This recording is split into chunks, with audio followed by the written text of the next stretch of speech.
Dobrodošli u novi video, danas pričamo malo o KS 434 kombinirci. Vidite koja ima napred ovu, valjda krokodilku, kako se to već zove. Evo vidite kako izgleda. Ima tu još par korpica. Ima teleskop.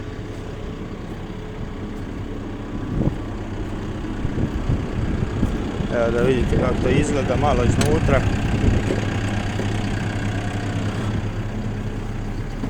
Nije baš neka uredna previše.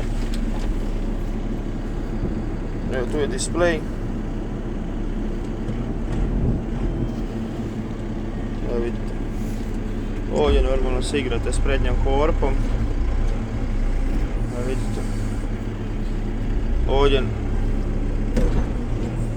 otvarate krokodilku, vidite tu. I ovdje imate normalno prva, druga, treća, četvrta i to vam je sva mordrolija. Napred, nazad, znači FN, FR, znači F napred, neutral, request. Evo ovdje niza vam je ručica od ovoga, od zadnje ruke. Ovdje vam se zaključa ruka, da ne trpi hidraulika. To dole se vidi, sad ćete vidjeti kad to pomaknem.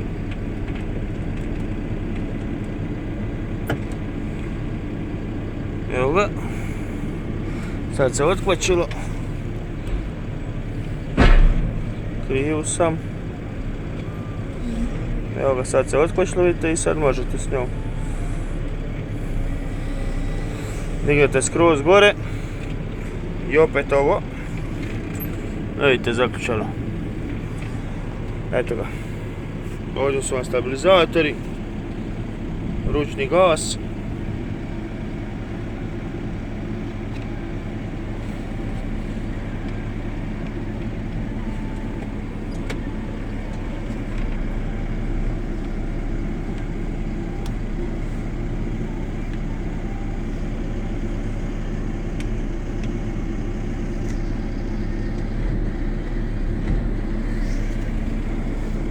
Tu imate grijanje, hlađenje, klima